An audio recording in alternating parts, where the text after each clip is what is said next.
I've got so much to say about what's been happening over the past couple of days as it relates to the redistricting that's happening all over the country. And do you know what Black America is watching right now? I'm going to peep you guys on game. We are watching literally an emancipation that we didn't ask for again. That's right. I know, just like so many slaves, y'all ain't going to like this, but y'all do realize that on slave plantations, they didn't organize a national rebellion that was large enough to overthrow the plantation system. And in the same way, y'all, Black America today, they did not organize some sort of serious political rebellion against the Marxist Democrat machine that has governed so many of their communities for the past 60 years. But now, pay attention. The Supreme Court. The Supreme Court, y'all, they stepped in, thanks be to Clarence Thomas, you know, the one that they keep calling the Uncle Tom. Well, listen, the Supreme Court, led by the Clarence Thomas, said enough. Okay, he said enough of this racial gerrymandering, enough of the race hustling, enough weaponizing Black suffering for your political power and using Black faces to push your anti-American Marxist ideology. We're done.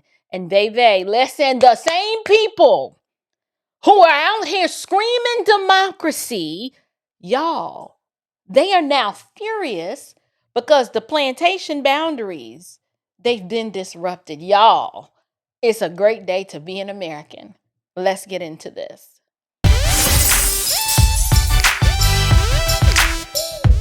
Grace and peace, you guys. Welcome back to Unshakable with April Chapman, where we discuss all things social, cultural, political, and theological from a biblical perspective. I'm your host, April Chapman, and on today's show, y'all, we are about to have a very uncomfortable conversation. I understand y'all don't like when I do this kind of content, but I'm not going to stop anytime soon, so you might as well get used to it.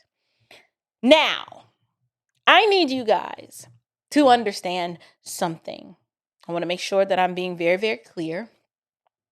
But the Supreme Court, the decision that sparked all of this redistricting around the country, starting in Louisiana, the decision surrounding these majority Black districts, I need you to understand, y'all, this is bigger.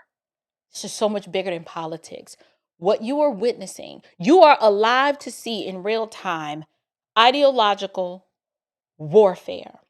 And whether people want to realize it or not, this moment, it perfectly illustrates the central thesis of a film that I am working on. I have an upcoming documentary called Slavery is a Choice. I am co-producing it along with my business colleague and brother in the Lord, Vince Everett Ellison. And I'm so proud of this film because the Lord orchestrated for us to do this film simultaneously while the Supreme Court ruled on gerrymandering and redistricting on the basis of ethnicity. So what I want to talk about is this modern plantation system that I call it a modern plantation system. And I know that makes the emotional pro wokety woke blackety black activists, they start hyperventilating when I start talking like this. But I'm going to explain exactly what I mean. Now, when I talk about slavery in the antebellum South, people get very uncomfortable when I say that slavery was a choice. And it doesn't mean that I disagree with the fact that slavery was evil and wicked and heinous. All of those things are true. Yes, human beings were brutally abused, they were beaten, they were sold, they were dehumanized.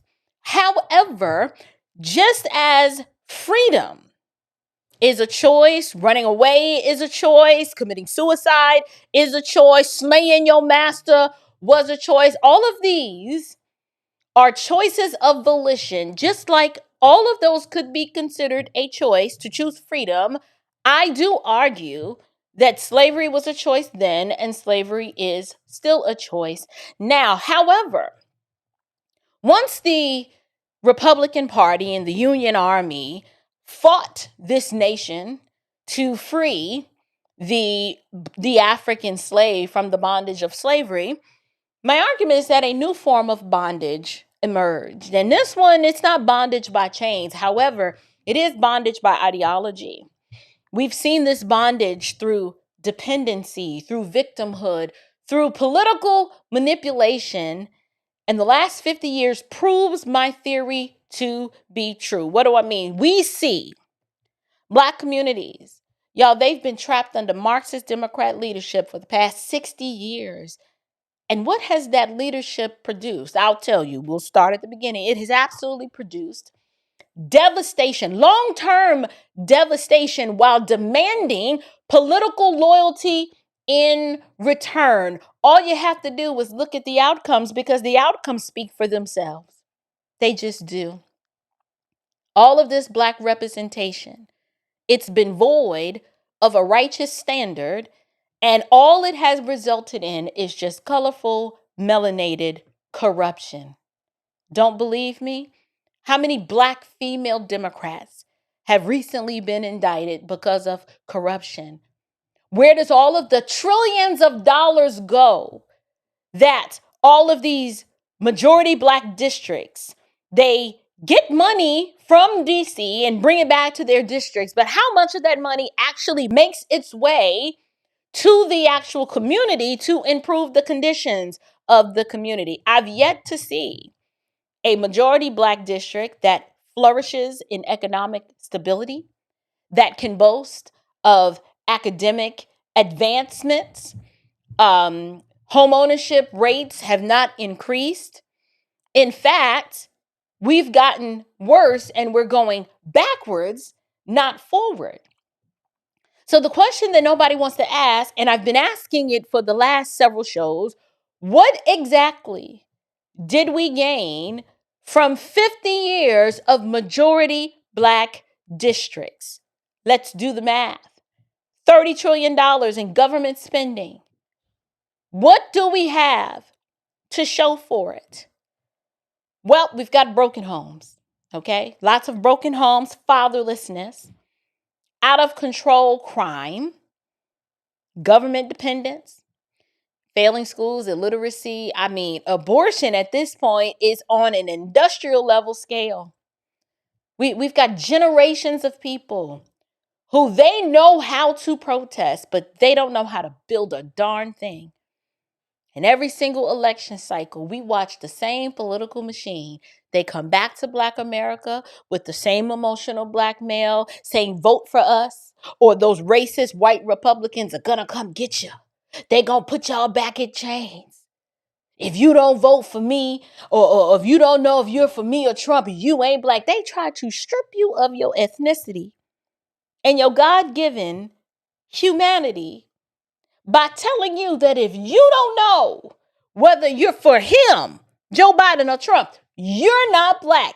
At some point you got to stop blaming the white man for the house that your leadership has been running for half a century, because it's been Black leadership that has been in charge. The Congressional Black Caucus, they've been the ones running the show. It is their leadership that has controlled the schools, the city councils. All of the prosecutors are leftist, progressive nut jobs. These congressional districts, the social programs, all of the public housing and the welfare systems, the curriculum, the culture. It's been all the melanated-minded Marxist Negroes in charge, and things are still collapsing. So common sense would tell you that maybe, just maybe, the problem is not racism. Maybe the problem is your ideology. That's a thought, isn't it? Well, the Supreme Court, dear ones, they stepped in and did something that the collective of the pro-wokity woke blackity blacks would have never thought to do. They did something interesting. The Supreme Court, y'all, they stepped in and they disrupted the entire political structure that Democrats have depended on for decades. Now, naturally, you're going to have the race hustlers. They're going to come out screaming. The NAACP is going to be crying. The entire activist class, yes, they are panicking. And they keep making this about race. That's why you keep seeing the black political establishment. They are acting like this is the return of Jim Crow. No, sweetheart. This is the disruption of Jim Crow. Yes, indeed. This is the dismantling of the political system that has used black pain as currency. The Supreme Court clearing the way for Alabama to use a voting map that would eliminate a congressional district with a black majority. The latest followed after the court's ruling that gutted the Voting Rights Act. Joe O'Brien is on Capitol Hill. Good morning, Jay.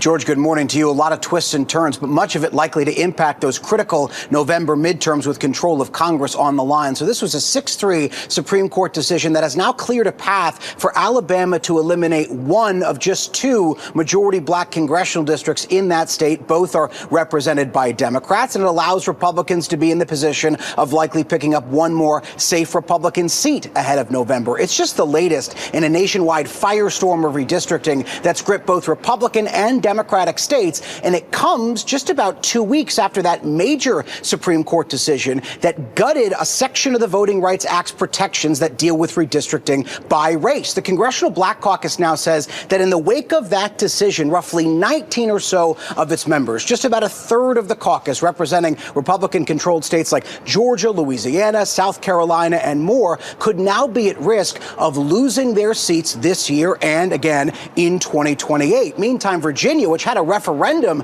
to redraw its congressional maps that would favor Democrats, is now asking the U.S. Supreme Court to step in to overrule its state Supreme Court, which threw out those maps last week. Robin. And what's so fascinating to me about all of this is it is so similar. This is so similar to what happened during the Civil War era. Let's just take a moment to go back in time and think deeply about this analogy that I'm about to give y'all. First of all, think about it like this.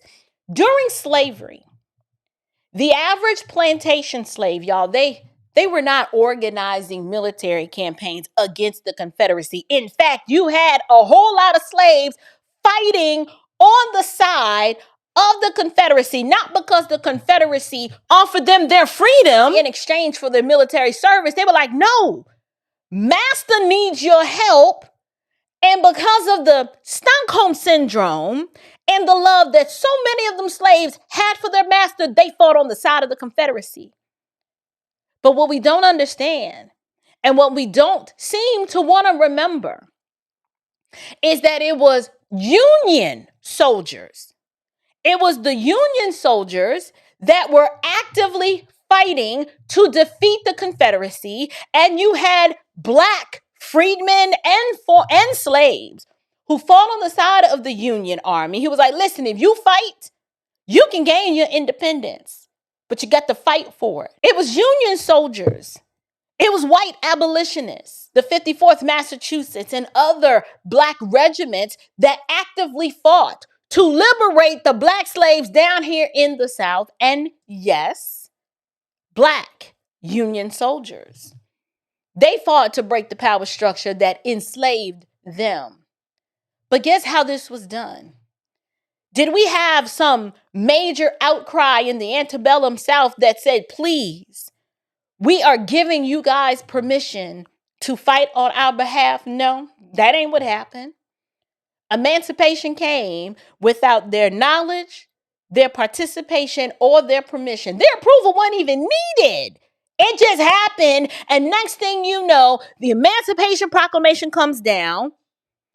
A federal official went to every plantation, read the proclamation, Emancipation Proclamation, and told the Negro slave that he was free. Y'all, we are witnessing another disruption of an oppressive political system, minus the muskets. You know, we don't have any gunpowder this time. There is no battlefield. But the conservative Supreme Court, y'all, they looked at this racial gerrymandering madness and essentially they said, listen, these people have suffered enough. These majority black districts, They are trash, and they've been trash from the beginning, and there is no hope in them ever improving and getting better. And the irony of all of this, y'all, many of the same people that are supposedly fighting for Black Americans, y'all, they are the ones that are actually fighting to keep the system in place. And it should make you wonder, why would someone want to keep the very system that's keeping us at the bottom? Why would they fight to keep this in place? It's because the system that is keeping you at the bottom benefits those who want to keep it in place. The pulpit pimp, that's your Black preacher, these Black civil rights workers, the Black politicians, all of the performers and the professors and those who are running the NGOs. They're the ones that want to keep things just the way that they are. So the thing that you need to understand is, y'all, this was never about race. If these districts were overwhelmingly Black Republican districts, nobody would care. Like, this wouldn't even make prime time news. But the Democrat Party, they wouldn't be fighting to preserve majority Black Republican districts. No. The activist organizations, they would not be screaming. You wouldn't hear a peep out of them. The media would not care. Why is that? They wouldn't care because this was never fundamentally about race. It has always been about ideology. They want to preserve Democrat power. And it's specific kind of Democrat power. It's Marxist Democrat power. This has always been about maintaining political control over a reliable voting bloc that they were able to cloak this voting bloc, wrap you guys up in Black skin. But the scam is that the left doesn't want independent Black thinkers. They want obedient Black voters. There's a difference. And if race was really the issue, then my thing is, all you got to do is start voting Republican. Watch how quickly everybody will suddenly stop caring about Black representation. Just start voting Republican. Because what they actually mean is Democrat representation in blackface. That's what they want. They've been hiding their political stronghold behind the Black faces. That's what this is about. They've cloaked representation, wrapped it up in Black skin, so that they could hide behind the shield of racism as being the very thing that's being stripped away. But that's not so. This is the part. Folks don't really want to hear this. Marxism is fundamentally incompatible with America. Y'all, America at its core was built on the idea of individual liberty, personal responsibility, and natural rights endowed by God with limited government. You cannot have Marxism exist alongside that. It doesn't work. Marxism says the opposite. Marxism says that the government is God. Marxism says that your identity is rooted in your victimhood. It is oppressor versus the oppressed. It keeps you emotionally agitated. In order for it to thrive, you got to be economically dependent, permanently angry. And unfortunately, the Black political leaders, they're the ones who adopted this worldview years ago. And it's been working. Remember Hillary Clinton? She was like, well, is it working? Yes, it had been working for a very long time.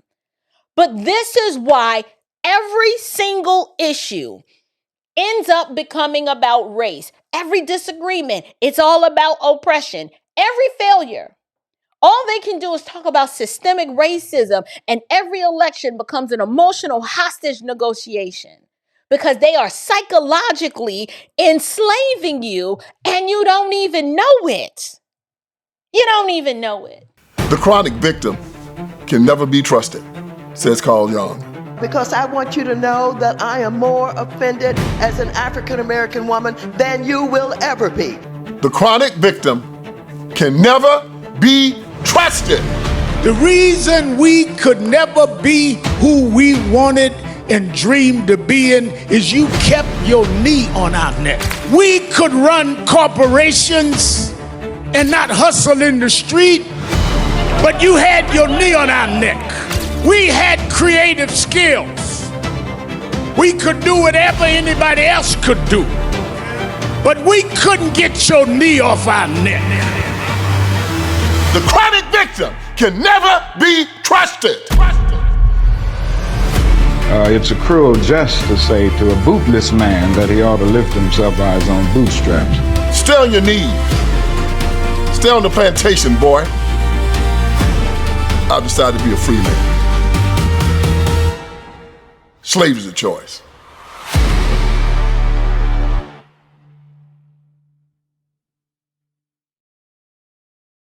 So, I want to talk a little bit about it's actually an observation.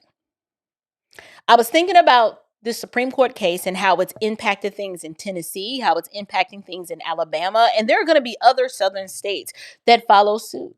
And I realize that the dissenting opinions, if you just analyze who they are, you had a Black progressive feminist, then you had two other progressive women.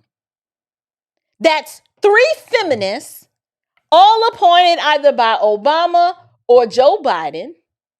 And I know you're not going to like this, but I'm going to say it anyway.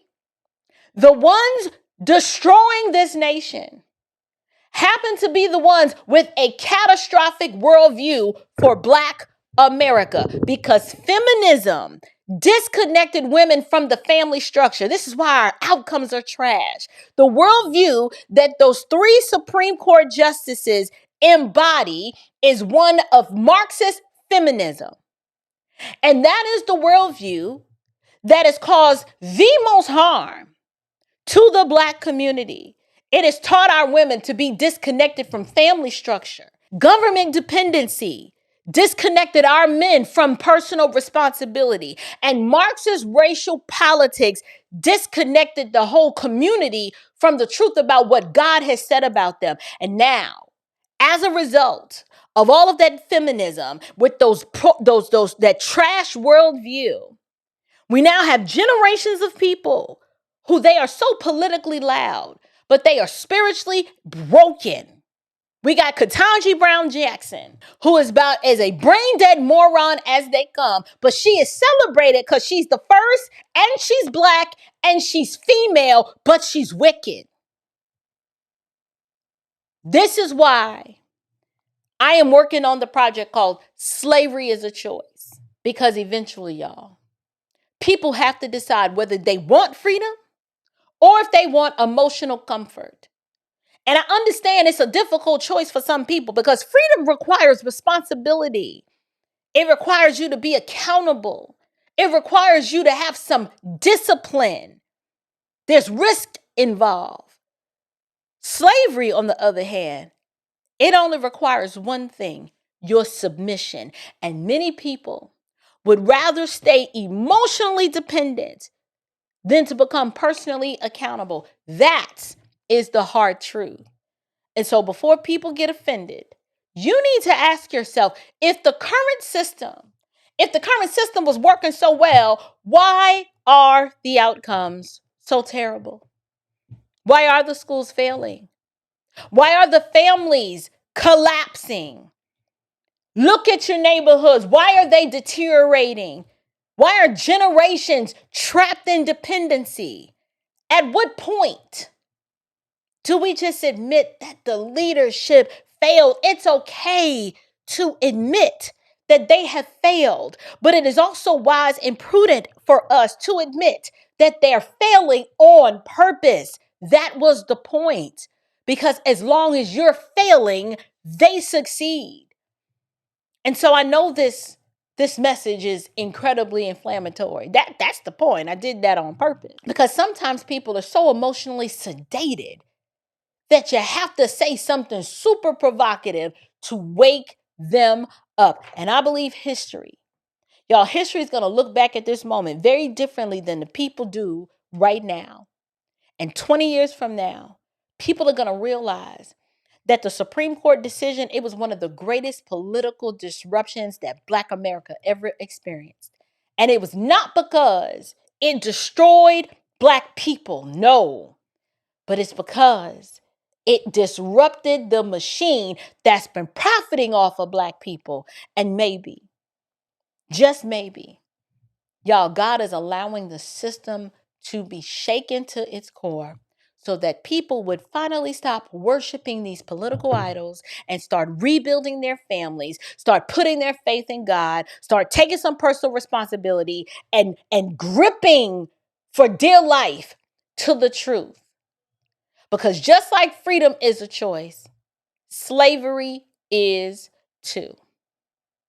So I'm curious to know, what do you guys think? If you enjoyed this episode, I just need you to do a few things for me. One, drop a comment below. Tell me what you think. Like this video, subscribe to this channel, share this with someone who needs to hear it. Do you agree that what the Supreme Court has done is the equivalent of what the Republicans had to do to free us from the bondage of chattel slavery? And in the same way, what the Supreme Court has done is literally free Black America from the chains of Democrat Marxist tyranny. If you agree with me, leave me your thoughts down in the comments below. And if you disagree with me, you better come with a good argument. But leave me your comments as well down in the box below. And until next time, you guys, stand firm, stay bold, and above all else, stay unshakable. Grace and